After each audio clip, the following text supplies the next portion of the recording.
رمضان مہربان، رمضان مہربان۔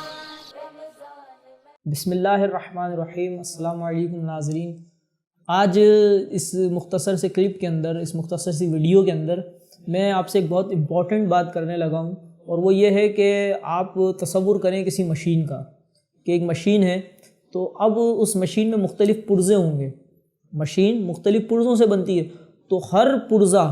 مشین کے اندر اپنا کوئی پارٹ ادا کر رہا ہوتا ہے، اور وہ اپنی جگہ پر قیمتی ہوتا ہے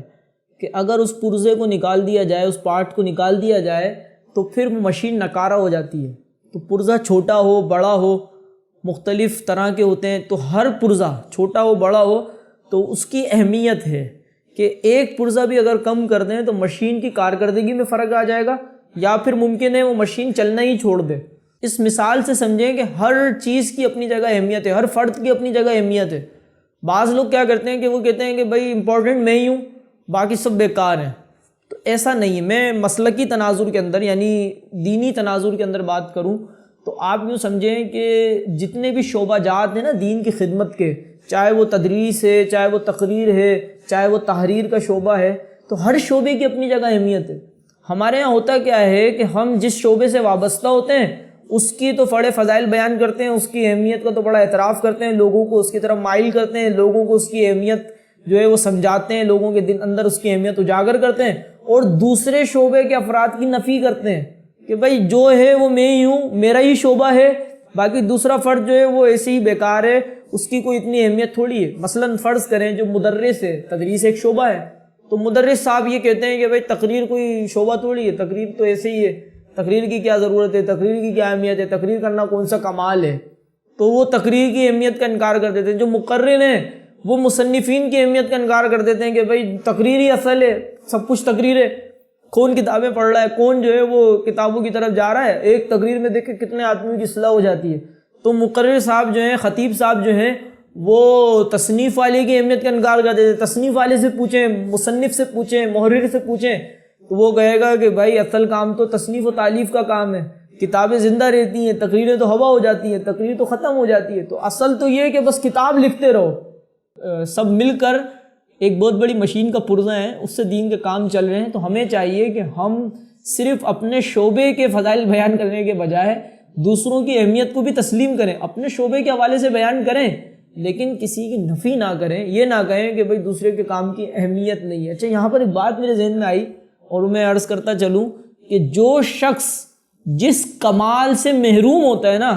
وہ اپنی محرومی کو چھپانے کے لیے، اپنی کمی کو چھپانے کے لیے، اپنے عیب پر پردہ ڈالنے کے لیے اس کمال کے کمال ہونے کا انکار کر دیتا ہے۔ مثلا ایک شخص بہادر نہیں ہے، شجاعت اس کے اندر نہیں ہے، اب اس کے سامنے اگر آپ بہادری کی بات کریں گے نا، اول تو وہ کہے گا کہ یار بہادری کون سا کمال ہے، ضروری تھوڑی انسان بہادر ہو، بہادر ہونا ہی کمال تھوڑی ہے۔ تو وہ کیا کرے گا، بہادر ہونے کا انکار کر دے گا۔ یہ یوں کہہ لیں کہ اگر کوئی شخص ہے، اس نے علم دین حاصل کیا لیکن اس کے پاس سند نہیں ہے، یعنی ہمارے یہاں بہت سارے ایسے لوگ ہیں کہ جو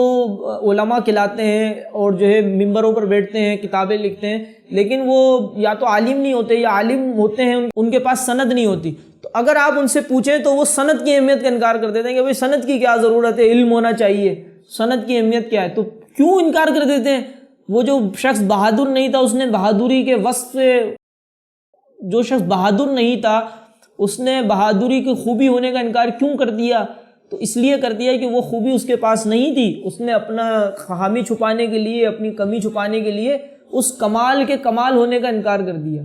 ایسا نہیں ہونا چاہیے۔ جو چیز اہم ہے اس کی اہمیت کو تسلیم کرنا چاہیے، اور ہر فرد کی اس کے کام کی اہمیت کو سمجھنا چاہیے، اس کے کام کو اپریشیٹ کرنا چاہیے، اس کی حوصلہ افزائی کرنی چاہیے، اس کو جو ہے وہ آگے بڑھانے کی کوشش کرنی چاہیے، نہ کہ یہ کہ آپ حوصلہ شکنی کا باعث بن جائیں، ایسے جملے کہہ دیں کہ جس سے اس کی حوصلہ شکنی ہو جائے، وہ گھر پر بیٹھ جائے۔ ایسا نہیں ہونا چاہیے۔ مجھے یہاں پر یاد آ رہا ہے کہ ایک واقعہ ہمیں علامہ شہزاد ترابی صاحب نے سنایا تھا، پیر و مرشد علامہ سید شاہ تراب القادری رضوی نوری رحمۃ اللہ تعالی علیہ کے حوالے سے۔ ایک صاحب شاہ صاحب علیہ رحمہ کے پاس آئے اور انہوں نے کچھ افراد کی برائیاں کی، مسلکی کام کے حوالے سے، دینی کاموں کے حوالے سے ان کے نقائص اور کمزور پہلو بیان کیے، جسے شاہ صاحب رحمۃ اللہ تعالی علیہ اگنور کرتے رہے، نظر انداز کرتے رہے، اور جب وہ صاحب یہ چاہتے تھے کہ شاہ صاحب رحمۃ اللہ تعالی علیہ کوئی سخت جملہ کہہ دیں، کوئی سخت بات کہہ دیں تاکہ وہ بات ان افراد تک پہنچا دیں، یا اس بات کو لے کر ان افراد کی نفی کر دی جائے، اسے لوگوں میں مشہور کر دیا جائے کہ شاہ صاحب نے ان کے بارے میں یہ بات کہی ہے، تو شاہ صاحب رحمۃ اللہ تعالی علیہ نے انہیں ڈانٹتے ہوئے فرمایا کہ بس کریں، یہ سب اہل سنت کے ایک بڑے جہاز کے پرزے ہیں، یعنی جو اہل سنت کا جہاز چل رہا ہے تو اسے صرف خطیب لوگ نہیں چلا رہے، اسے صرف مناظر نہیں چلا رہے، اسے صرف مدرس نہیں چلا رہے، اسے صرف مصنفین نہیں چلا رہے، بلکہ سب مل کر کام کرتے ہیں تو دین کا کام آگے بڑھتا ہے، سب مل کر محنت کرتے ہیں تو دین کا کام آگے بڑھتا ہے۔ تو ہمیں چاہیے کہ ہم لوگوں کا احترام کریں، ان کے کام کا احترام کریں۔ اور یہاں پر یہ بھی عرض کر دوں کہ ہم بڑے ظالم لوگ ہیں، تنقید کرنے پر آتے ہیں نا تو ہم خوبیوں کا بھی انکار کر جاتے ہیں، یعنی ایک شخص پر تنقید کرنی ہے تو ضروری تو نہیں ہے کہ آپ اس کے اچھے پہلو بھی جو ہے اس کو بھی نظر انداز کر دیں، اس کو بھی جو ہے مٹی میں ملا دیں۔ بھائی ایک آدمی ہے، 10 اس کے اندر خوبیاں ہیں، ایک برائی ہے، تو آپ 10 خوبیوں کا تو اعتراف کریں کہ اس میں 10 خوبیاں بھی ہیں اور یہ ایک برائی بھی ہے۔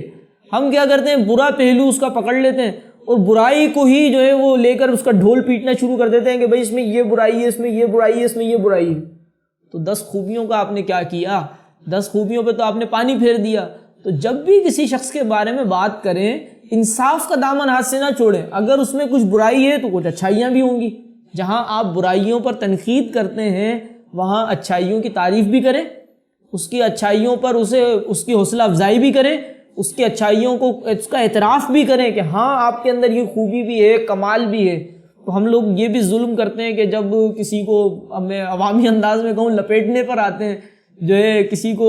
کچلنے پر آتے ہیں تو پھر بدترین ظالم بن جاتے ہیں اور اس کی ساری خوبیوں کو جو ہے وہ کچل کے رکھ دیتے ہیں۔ ایک لمحے کے لیے بھی ہمیں یہ خیال نہیں ہوتا کہ اس عمل سے دینی کام کو کتنا نقصان ہوگا، دینی جو جد و جہد ہے اس کو کتنا نقصان ہوگا۔ تو ایسا نہیں ہونا چاہیے۔ اگر آپ کے اندر اخلاص ہے، آپ دین کا کام کر رہے ہیں، تو پھر جو شخص دین کا کام کر رہا ہے آپ کو تو اس کے ساتھ محبت ہونی چاہیے کہ اس کا اور آپ کا مشن ایک ہے۔ جب مشن ایک ہے تو پھر آپ کو تو اس کے ساتھ پیار ہونا چاہیے، محبت ہونا چاہیے۔ جب مشن ایک ہوتا ہے نا، جب مقصد ایک ہوتا ہے، دو افراد جب ایک مقصد کے لیے جد و جہد کرتے ہیں تو اگرچہ ان دونوں افراد کے اندر کوئی تعلق یا رشتہ نہیں ہوتا، لیکن مشن کی برکت سے، عزم کی برکت سے، یعنی عزم کے یکساں ہونے کی برکت سے ان دونوں افراد کے اندر محبت پیدا ہو جاتی ہے۔ آپ دیکھتے ہیں سفر کے اندر بہت ساری دوستیاں کریٹ ہو جاتی ہیں، بہت ساری دوستیاں ہو جاتی ہیں۔ کیوں؟ ایک منزل کی طرف جا رہے ہوتے ہیں، اگرچہ کہ وہ سفر، وہ مقصد اور سفر میں بڑا ایک فرق ہے نا، کہ مقصد کی طرف بڑھنا اور سفر میں اتفاقی طور پر ہم کسی بس میں بیٹھے اور ہمیں مسافر جو ہے وہ ہمارے ساتھ بیٹھے، ان میں بھی ایک یگانت اور ایک محبت پیدا ہو جاتی ہے کہ منزل ایک ہے۔ تو یہ جو منزل ہے، یہ جو ہمارا مقصد ہے، دین کی بقا کا، دین کے عروج کا، دین کے نفاذ کا، دین کے غلبے کا، دین کی اقامت کا،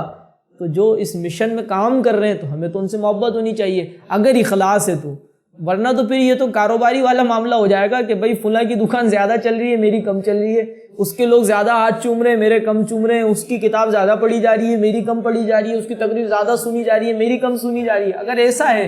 تو پھر دل کو ٹٹولیں، دل کو کھنگالیں، دل میں تلاش کریں کہیں کونے میں کہیں اخلاص ہے بھی یا نہیں ہے، کیونکہ یہ اعمال تو بتا رہے ہیں کہ اخلاص تو رخصت ہو چکا۔ اگر اخلاص رخصت ہو چکا پھر تو حسرت ہی حسرت ہے کہ پھر جو ہے وہ اعمال کا کیا فائدہ، جب اخلاص ہی نہیں رہا، بلکہ وہ تو اعمال تو بجائے ہمیں فائدہ دینے کے الٹا ہمارے لیے نقصان کا باعث ہوں گے۔ تو ہمیں چاہیے کہ جب دین کی راہ میں نکلے ہیں نا، دین کا کام کرنے کے لیے نکلے ہیں، تو پھر اخلاص بھی حاصل کریں، اخلاص کے حوالے سے پڑھیں، اپنے بزرگوں کی سیرت پڑھیں، ان کو سمجھیں کہ دین کا کام کرنے کے لیے بڑا سینہ کشادہ ہونا چاہیے، دل بڑا ہونا چاہیے، اخلاص ہونا چاہیے اور اپنے لوگوں کے ساتھ محبت ہونی چاہیے، ان کے ساتھ ہر وقت تعاون کے لیے تیار رہنا چاہیے، تعاون کرنا چاہیے۔ تو کسی کی ٹانگیں مت کھینچے، کسی کو آگے بڑھتا ہوا دیکھ کر گھبرائیں مت۔ میں یہاں پر ایک واقعہ آپ کو سناتا ہوں، حکایت میں نے پڑھی تھی ایک دنیاوی کتاب کے اندر، کہ ایک بچہ ہوتا ہے اپنے والد کے ساتھ مچھلیوں کے شکار پر جاتا ہے۔ بڑی توجہ کے ساتھ سننی ہے، بہت اہم ہے اور آپ کے ذہن میں انشاءاللہ رہے گی۔ آپ اس کو جب سنیں گے اس بات کو تو آپ انشاءاللہ تعالیٰ اس سے بہت کچھ سمجھ جائیں گے۔ تو بچہ جو ہے وہ شکار پہ جاتا ہے والد کے ساتھ۔ اب وہ بچے میں عادت ہوتی ہے ہر چیز کے بارے میں سوال کرنے کی، ہر چیز کو سمجھنے کی۔ بچہ دیکھتا ہے کہ والد جو ہے وہ مچھلی پکڑتے ہیں، اس کو ایک الگ باسکٹ میں ڈالتے ہیں اور اگر اس میں شکار میں کیکڑا آ جاتا ہے نا، کیکڑا، تو اسے ایک الگ باسکٹ میں ڈال دیتے ہیں. تو بچہ بڑی حیرت سے دیکھ رہا ہوتا ہے یہ سارا عمل جو ہے. والد سے کہتا ہے ابو آپ مچھلی پکڑتے ہیں تو الگ باسکٹ میں ڈالتے ہیں، کیکڑا پکڑتے ہیں تو الگ باسکٹ میں ڈالتے ہیں، اس میں کیا ہے حکمت ہے، اس کی کیا وجہ ہے؟ اور مچھلی والی جو باسکٹ ہے وہ آپ ڈھک کر رکھتے ہیں اور کیکڑے والی جو باسکٹ ہے اسے کھلا رکھتے ہیں، تو اس کی وجہ کیا ہے؟ بھائی اگر ڈھکنی ہے تو دونوں ڈھک دیں، کھلا کرنی ہے تو دونوں کھلی کر دیں. تو اس کے والد کہتے ہیں بیٹا بات دراصل یہ ہے کہ مچھلی جس باسکٹ میں ہوتی ہے نا، جس میں مچھلیاں ہیں، تو مچھلی جب باہر نکلنے کی کوشش کرتی ہے تو دوسری مچھلیاں اس کے ساتھ تعاون کرتی ہیں، اسے باہر نکلنے میں مدد کرتی ہیں، تو میں اس لیے اس کو ڈھک کر رکھتا ہوں. اور کیکڑوں کا معاملہ مختلف ہے. ایک کیکڑا جب باہر نکلنے کی کوشش کرتا ہے تو دوسرا کیکڑا اس کی ٹانگ پکڑ کے کھینچ لیتا ہے، تو اس لیے اسے ڈھکنے کی حاجت ہی نہیں ہے. تو دیکھیں ہم بھی کہیں کیکڑوں والا کردار تو ادا نہیں کر رہے کہ ہم میں سے اگر کوئی آگے بڑھنے لگتا ہے دین کے کام میں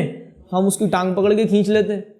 ہمیں پسند ہی نہیں ہے کہ کسی کا گھوڑا جو ہے ہمارے گدھے سے آگے نکل جائے، ایسی بات تو نہیں ہے. تو کوشش کریں کہ آپ اپنے اندر اخلاص پیدا کریں. اگر کسی کا مدرسہ ترقی کر رہا ہے، کسی کو زیادہ سنا جا رہا ہے، کسی کی کتاب پڑھی جا رہی ہے، کسی کو عوام میں پذیرائی حاصل ہو رہی ہے، مقبولیت حاصل ہو رہی ہے، اگر وہ فرض صحیح ہے تو پھر اس کی تعریف و توصیف میں اضافہ کریں تاکہ لوگ زیادہ سے زیادہ اس سے فائدہ حاصل کریں. یہی اخلاص کا تقاضا ہے، نہ کہ یہ کہ آپ حسد کا شکار ہو کر اس کی برائیاں کرنا شروع کر دیں. تو اعلیٰ حضرت رحمۃ اللہ تعالیٰ علیہ نے بھی یہی تو بیان کیا فتاوی رضویہ شریف میں کہ فقیر دیکھتا ہے نا کہ جس کی پذیرائی ہو رہی ہے، فقیر اس کی نشر فضائل میں اور زیادہ کوششیں کرتا ہے، اس کی فضیلتیں اور بتاتا ہے. اب یہ ایسے ہی ہے جیسے میرے پاس کوئی صاحب آئے، انہوں نے کسی عالم دین کی تعریف کی، تو مجھے بجائے ان کی برائی یعنی اس کی تعریف سن کے تکلیف محسوس کرنے اور پھر کوئی برائی کر کے اس کی عقیدت کو کم کرنے کے بجائے مجھے ان کی مزید تعریف کر کے اس کے دل میں مزید اس کی عالم دین کی عظمت کو بٹھانا چاہیے تاکہ اس کا جو اس عالم کے ساتھ تعلق ہے نا وہ مضبوط ہو اور اسے زیادہ سے زیادہ فائدہ حاصل ہو. تو میری باتوں میں غور کیجئے گا. خلاصہ میں نے عرض کر دیا تھوڑی دیر پہلے، دوبارہ ایک جملے میں خلاصہ بیان کر دیتا ہوں کہ مشین کا ہر پرزہ قیمتی ہے، تو دوسروں کی قیمت کا، دوسروں کی قیمتی ہونے کا اعتراف کر لیں اگر آپ کے دل میں اخلاص ہے اور آپ دین کا واقعتاً کام کرنا چاہتے ہیں اور چاہتے ہیں کہ اس کام کا نفع آپ کو قیامت کے دن ملے، ورنہ تو پھر حسرت ہی حسرت ہے، سب ضائع ہو جائے گا. تو یہ ساری کی ساری جد و جہدیں، محنتیں، بھاگ دوڑ، یہ نفس کی تسکین کے لیے ہے، اللہ کے لیے نہیں ہے. اس پر غور کیجیے گا. رمضان مہربان، رمضان مہربان، رمضان